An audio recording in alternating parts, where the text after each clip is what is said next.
Hey everybody, this is Michael with Mikey Does Outdoors, and I've went to one of my favorite places again, Lake Marvin, which is close to the little town of Canadian, Texas. And I went there for the weekend. I actually got there Thursday night and stayed there until Sunday morning, right before the wildfires got started. And I didn't do any cooking. I know I promised some cooking in this video, but I was going to need to use some charcoal, and there was a red flag warning. And so when there's that, you don't use charcoal. And I tried something else, but it's something else I need to perfect a little better before I put out a video about it. But this is a video I'm showing you what that weekend was like, what the surrounding everything was like. And then I went back up this past Saturday with my friend Richard. He was there both times, and Beto, a new guy we've met that lives there, Canadian, and does photography, does a phenomenal job of photography.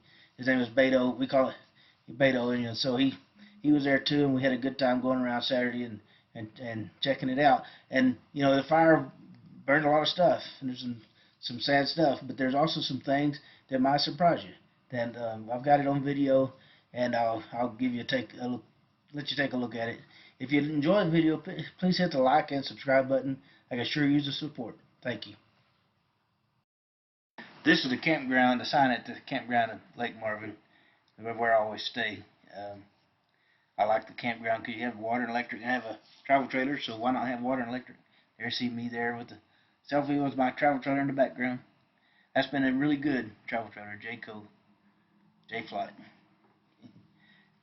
For too long, I'll be doing a 5-year. I've had it for 5 years, just about. I'll do a 5-year review of how well it's been having that one. And I saw that moon when I got up the next morning. I thought that's pretty neat. I follow somebody on Facebook and Instagram. They call themselves Coyote Moon. To my opinion, that's a coyote moon. Then we drove up to a place over in the Gene Howe area and got some to see about sunrise pictures. And I thought we got some pretty good ones. You get up a little higher and you get a little perspective on things, and it just looks neat to me. Another selfie of us out there at sunrise. And the few clouds back there actually, to me, helps give the sunrise a character. Then Richard and Beto hadn't met up with us yet, but Richard and I went out and he hadn't seen some of the stuff around there, so I took him on a hike, just a short walk around to see a few things. And this is the first one we go on. There's a trail around, all the way around the park, the lake, and everything. And you can actually, it's still there. There are some things that aren't there, and we're about to see one of them. But this is what it was like in there before the fires came through. You know, and so it was still wintertime. Looked like wintertime. You know, some things were kind of sort of started coming out and stuff, but most of them had not. You know, and there's some evergreen trees in there mixed in there. But my friend Beto showed me this one time because he used to like to come down you go down this boardwalk to a little pier kind of thing. Probably used to be a fishing pier. I bet you when the lake was full you could catch some fish over there pretty good. But lake's not full enough for that these days. And actually this little thing is no longer existent. The fire did wipe that out because there wasn't any water immediately around it. And so it was vulnerable and it went. But that's to be expected. You know, it's just part of what happens during those kinds of things. But I thought I'd show you what it was like, because this was a pretty neat little platform. You know, you could come out here, and I understand that you could look around sometimes. There's like an eagle that apparently is resident out there, or comes there often. You know, and Beto, you got to go see Beto's photos, because he's got some great pictures of the eagle and some bobcat pictures and stuff, and all kinds of really good pictures that you ought to see.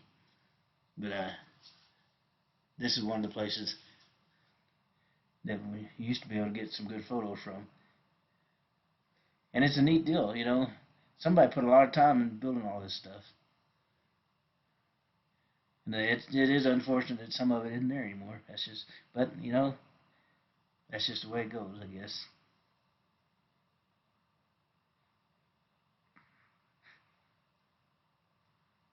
It is. This whole area is fascinating to me to see. Here you could stand out here. I'm sure back in the day you could, there was water up in there. You could fish and catch all kinds of fish, even in the summertime. Because when those trees got leaves on them and stuff, they cast some good shade here and there. But right now, even then, the running water and the trees were still don't have any leaves on them. So we went back down that trail. And the time before when I was there, I think I showed y'all. I finally got a raccoon on my trail camera, and he was right in here where he was. I had my trail camera to the left over there a little bit. I meant to set that up again, and I completely forgot to. I will. I need to get me a second one, and then I can have it. I need to have one facing my camp, so I can see what goes on around the camp at nighttime. But that's just the way it goes. Matter of fact, that Sunday morning I had something come up, and I could woke up at like 4 a.m. and I could hear something outside growling. I don't know what it was, and I wasn't going to get up and look because I was in bed comfortable. But this trail, they still do a good job of keeping it mowed and keeping it where you could walk down the trail. Even when there's grass is growing and stuff.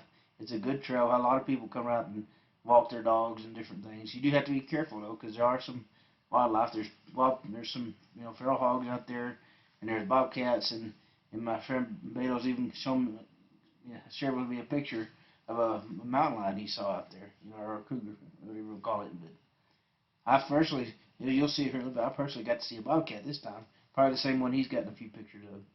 But and I'll tell you more about that when we get to that point. But this is another bridge. It goes over the water. First times I came out here, there wasn't any water under the bridge, but this bridge or the next one. But there is this time, and it's kind of fun to see it getting, being a little livelier, because where there's water, there's life usually, and it's fun. That's kind of fun for me. You can see. There's my buddy Richard again.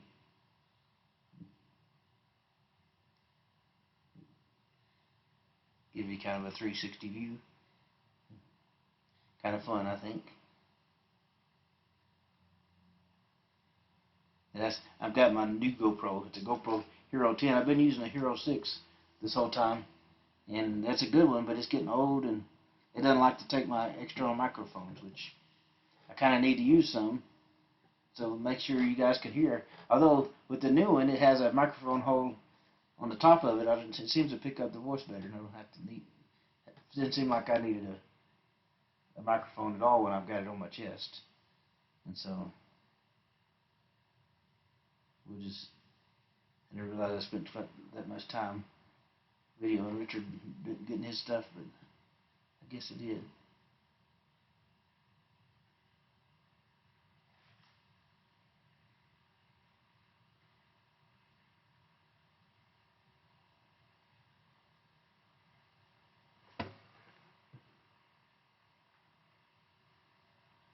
And here we go again.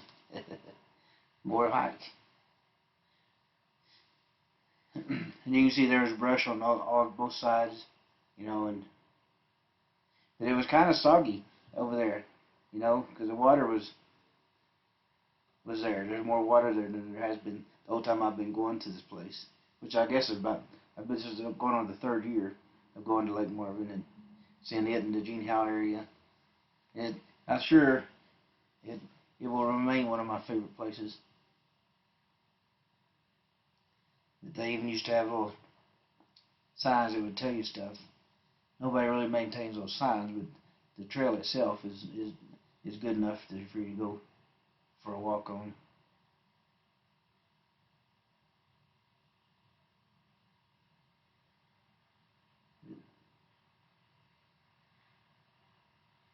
It's probably a mile or two if you go all the way around the lake. So if you're needing some exercise, it'd be a good way to get some. Camp there and walk your dog or walk around. You just gotta know you be careful. Watch for wildlife.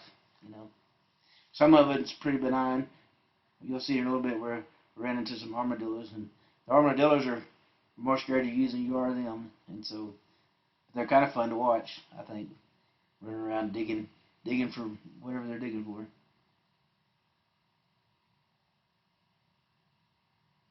The first time I took Richard, he showed up there too, and we were sitting out by the camper, kind of at dusk, and he got this funny look on his face, and I thought he had seen a skunk, because the first time I stayed there, I saw a skunk walk by, but while I was in the camper, thankfully, but it wasn't. It was armadillos. There was like 4 of them out there running around doing who knows what. But, and there's this bridge, and there's a little bit of a beaver dam underneath it. It was kind of fascinating to watch. Somebody's done a little work on it so some water can get through it. I think that's why there's water on those other bridges, but I don't know that for sure. But you can see it. I'll show you if I think I get a good shot of it. Yeah, see. And then that I was ponded up over there, and I got Richard getting. Richard needs to have these kind of things on for his stick, so I'll put 1 or 2 of them in here, but you can see. It's got a pond in that direction, and a pond in the other direction, because there's another beaver downstream a little ways. But down, it's a neat place. And beaver dams can make natural ponds. It looks like to me, But I like this place a lot. And then I don't know if you've heard. I haven't really put it in here yet, but Beto's told me that there's a great big old giant tree that is 21 feet around at the base, and I don't know how tall it is, but you'll see it here in a minute. And this time Richard did a real good job of minding and staying behind me. It's hard for him to do. It's hard for anybody to do. When you're out there trying to get pictures of neat stuff, it's hard to not to just get excited and jump right in the middle of stuff. But he did real good this time. But this trail, you can see there's dead brush all around. That's what those fires take off on. They got a neat little pathway. There's a little bench there part way through, so somebody can rest if you want to. You can kind of see it over there to the right. It's a good place to stop and rest or whatever you need. If you keep going though, and this just fascinates me. There's lots of pretty good sized trees around, but it's just funny. The first time I went to see it, hike down there by myself, I didn't even see it because it was growing up around it, and it didn't register to me that there was a giant tree. But I wondered what the viewing platform was all about, and then finally, I'm glad Betos pointed it out to me because it is just fascinating. The sign says it's been used as a landmark tree for a long time. I'm sure by the military. Who knows? Maybe maybe the Native Americans used it before then. But it is possible. It's got to be, old enough for that kind of thing. And you'll see it here in a minute. And if somebody wanted to, you could bring a wheelchair up here, and that old platform there has a ramp, so you could put a wheelchair up there, and a person could sit there and see all of it if you wanted to. I think that's neat. They made it handicap accessible. Matter of fact, the whole trail is really pretty much handicap accessible. So you can kind of see the big tree over there, and I'll get a little shot of my buddy Richard standing next to it. I think here in a second. Yeah, see how he is, and to the right there's the trunk of the big tree. It's unbelievable how big it is. And then we went riding with Beto. We met up with him and had lunch, and then we went riding and found these mule deer. And they had 2 good sized bucks. I think one of them only has one side of his antler. I think he's already shed one side, probably. Got a little video of them. They don't run quite as quickly as whitetail. They'll sit there and see what's going on, but if they feel like it's going on for too long, they're like, well, we're out of here. The big boy's still sitting there watching us. Then on the way back from that trip, we got close to Marvin, we saw these whitetail. And they sat there longer than I thought they would, because usually whitetails are, especially in this area, don't hang around for nothing. But they thought they would. Yeah. to get some good, try to get some sunset photos, and they had a full moon out, so I thought I'd get a picture, a good shot, try to get a shot of that moon, and it looked pretty good. You can see the sun was kind of, that was the next morning, sunrise. That moon was the best picture I got that night, but I got some better ones coming. But sunrise, I like sunrise. I'm almost more likely to get sunrises than I am sunsets. And there's some ducks out there on the lake, redheads. Sometimes when you stop, and here's the armadillo. You got real close to him, probably within 3 or 4 feet. He didn't notice for a few minutes, and then he perked up and looked at us. See him looking at us. Here comes a little bit of video. That's him trying to figure out if he should run or not. And there, if you look real closely in that picture, there's the bobcat, way off in there on the other side of the camp. And there he is again. Same bobcat, same time.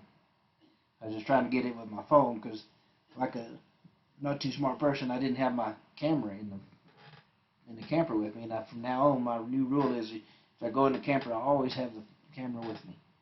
Because I could have got a lot better shot with that camera. And there was a sunset that night. A beautiful sunset.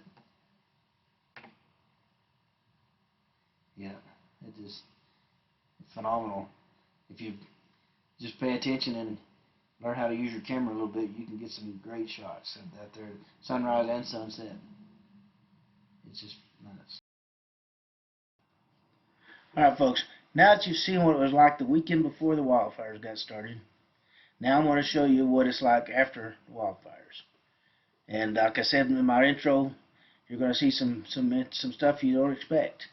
And so you're going to see some sad stuff. There's sad stuff out there. I mean, it burned a lot of acreage. And there's, I don't have pictures of some of that stuff, the people that lost their homes and that kind of stuff. Mine is just around the Lake Marvin and Gene Howe Wildlife Management area. But this is what's coming up next. Thank you for watching. Drive up to the cabin, up to the lake. This is before the fire still. I wanted you to see this so you can get this good look at what kind of damage it really did. Because you see that house, that building there, that's the lodge. And they had used the local people mainly use it for family reunions and for weddings and stuff like that. Matter of fact, I saw a family reunion or two going on every time or two when I stayed there.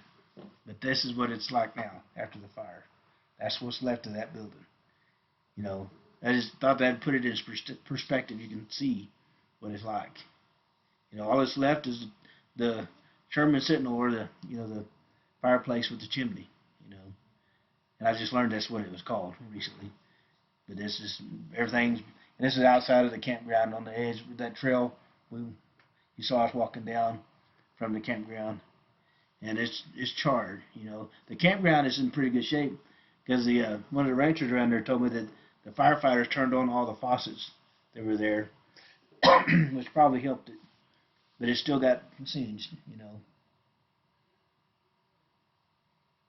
And I wanted you to see the whole thing. This is the campground area, And this is just around, it gets burnt to a crisp in places. And it's hard to see because it's just a beautiful place when it's green and lush. And it probably will get green and lush again. We'll see. My buddy Richard, we went riding with Beto again, and we found those deer in the same place, And so it's fascinating to me. We were talking about where we'd seen them, and we said right around the corner. And turned the curve, and there they were. Just funny.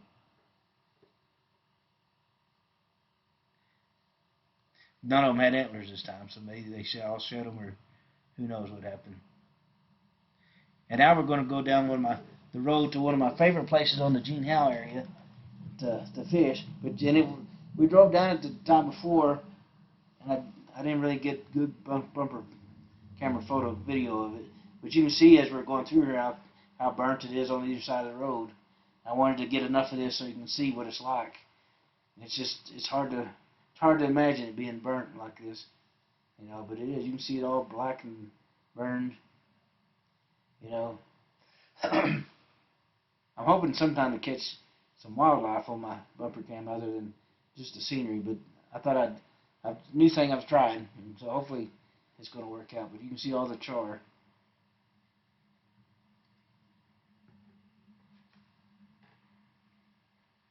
That particular area, it's the South Williams area. After you hit a point, the road is paved, and the water crossings are cemented, and so. But to that point, you get a dirt road, and sometimes it's muddy, and so. But that weekend we were there, but before the fire, there was cattle all over the place down here, you know. And I'm guessing that I'm sure they probably didn't make it, you know, but it was just sad. Somebody's livelihood has been devastated probably. But this is the big one. There's a water crossing through there, but I don't ever go through there. I took a few pictures around so you could see what it's like. And it just almost looks desert-like around it. You know, but you can see Richard over there. This was in the morning. It's still kind of cool. But there was a grass all the way through there, you know. It's just strange.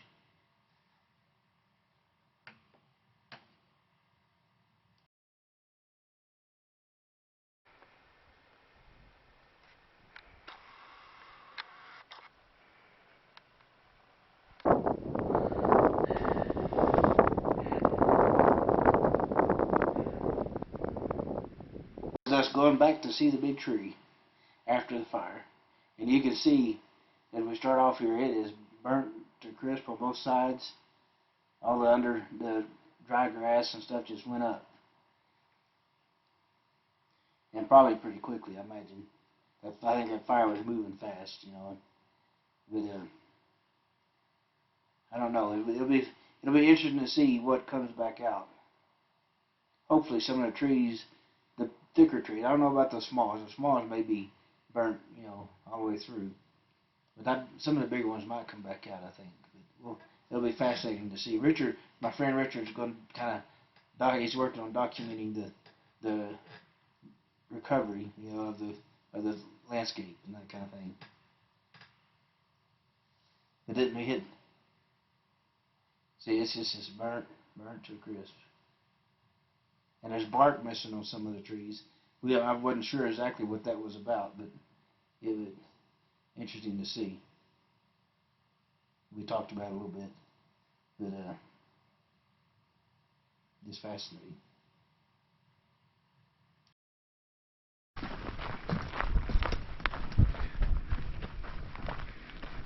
Look at this. Look at this. Yeah. You know. Why? Yeah. Nothing. Didn't even touch the bench. Yeah. Hadn't touched any of this. That's weird. But that over there is behind. Yep. But the grass isn't behind. Yep. Isn't that funny? Huh. Plastic on the trail is not behind. Nope. Not even touched.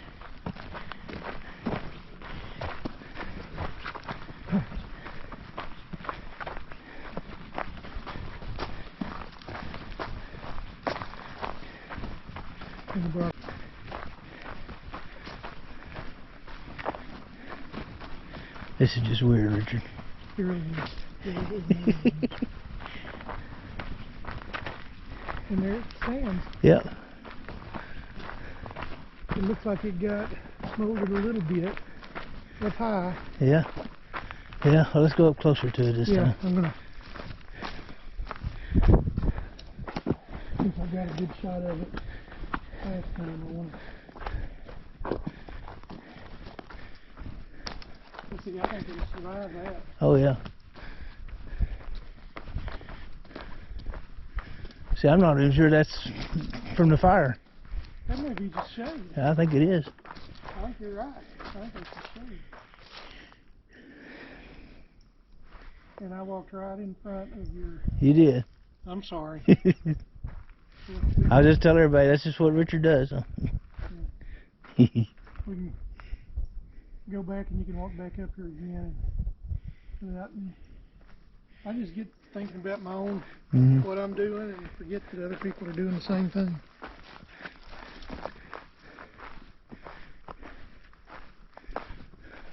You need a stick, a pole, so if I get in front of you, you just hit me with that pole and I'll just sit back. You can tell where this thing is, old thing has lost a limb or two. Yeah. Well, I don't think that char up there is, Well, I don't think that's char. well, there's right in front of it, I mean, right where that old branch was, but that may be from a different fire. I don't know Yeah. if the fire got to this. I don't think it did. All right, now we got my friend Beto and Richard with us. We're going to go back down the part of the trail where we did last time, that previous weekend before the fire.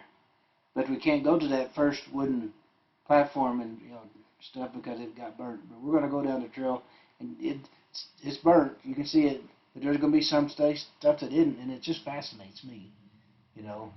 What is still there, and you'll see where we find some other stuff that I'll just let you see it because it's neat, I think.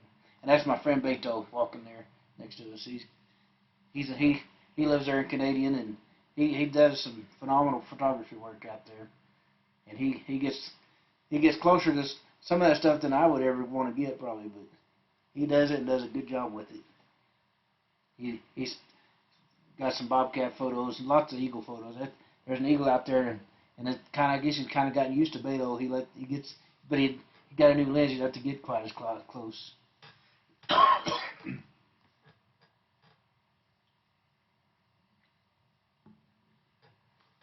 But it's fun. It's interesting to see. It's good to go there with friends too. One thing about it, you don't have to worry about the wildlife as much when there's more than one of you. Pigs might still be a problem, but we didn't run into any. But this trail is still in good enough shape for somebody to go down it in a wheelchair. There's a place too you might, if somebody's with you, they might have to kick off a limb or two that fell down. But that's normal anyway. So you can see, just look around how toasty burned it is.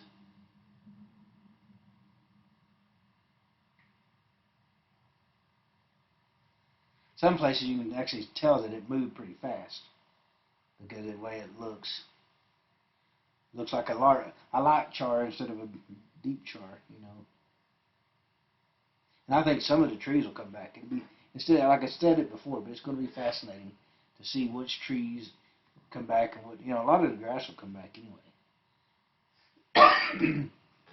Because it burnt the surface. It didn't necessarily burn all of the roots and stuff down into the soil. And so some of that stuff, you'll see here in a minute, some of it's already coming back. It's unfortunate it went through all this, because of human error, probably, but hopefully it'll come back and be just as good as ever, I hope. And right now, at this point, the water and electric there at the campground are not working, so, and more recently, they had closed it off. Hopefully they'll just close it off to do repairs, and then they'll open it back up, because I sure do like going there. And even if I don't do any fishing, it's one of the most peaceful, quiet places I've been to, and sometimes I just need to be peaceful and quiet. Look at this. So you get this area and there's not burnt. That bench is still has been untouched. Those trees right there are not touched. Even the brown grass on the side of the trail, untouched. And there's a bridge. Like it still has water in it, and part is it's untouched maybe because there's water. There's kind of soggy. It's been soggy because of the water. I guess the bridge is over the water, so it doesn't get burned, I guess.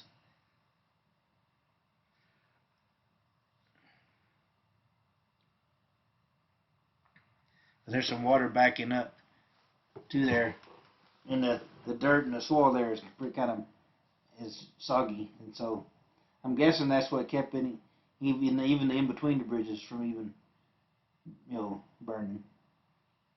But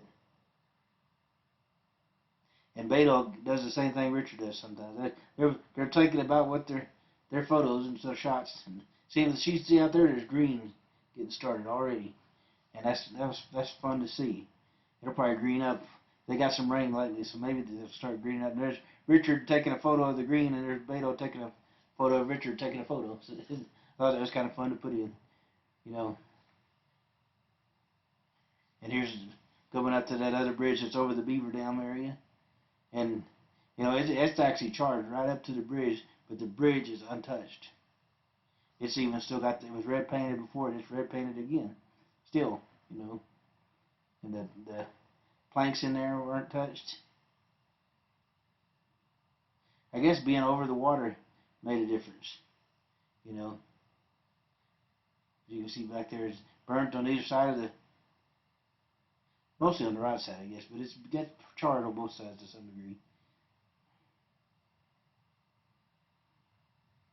And there's the other side of the bridge.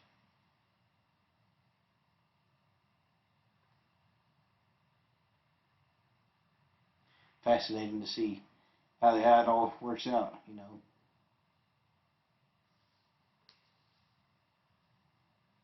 But there's lots of deer around there.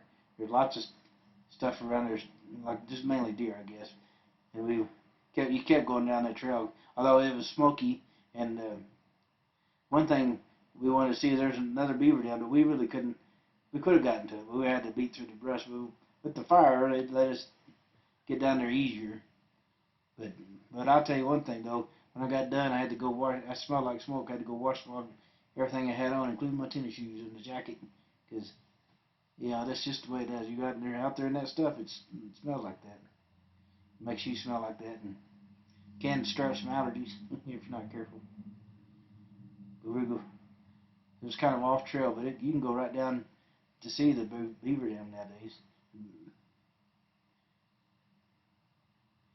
And it's got a pretty good pull on either side, you know, and so it's pretty neat, I think, kind of stuff to see.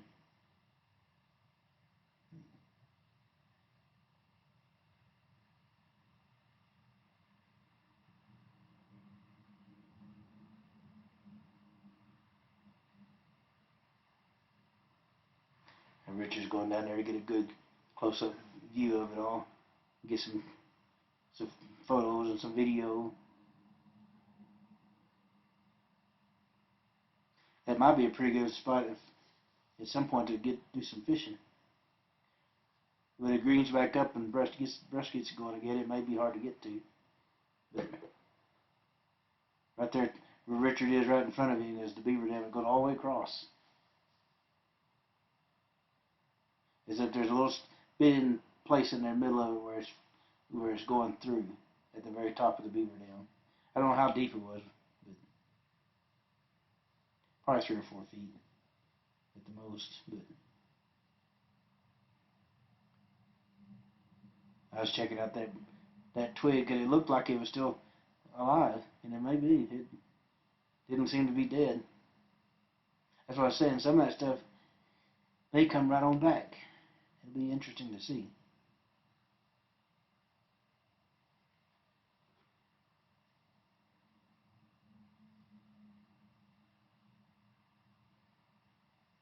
You can kind of see a bit of the beaver dam to the right of Richard there. Yeah. What we're talking about is some.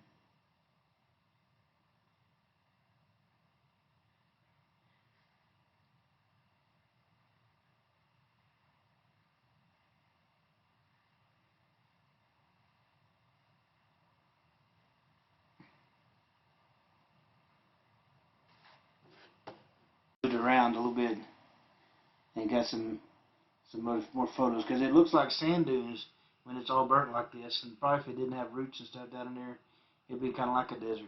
But you can see it. That was grassland, full of grass, just a couple weeks before that. And it's not now. Even the prickly pear is burnt to cinder. You know, it was like it melted into the ground. You'll see it here in a second. Yeah, look in there. That's the prickly pear, all melted into the ground. But that stuff will probably come back too. It's going to be fascinating to see what actually comes back. and there's a panoramic I did. It kind of looks funny, but I kind of gives you a good look at what it's like, you know.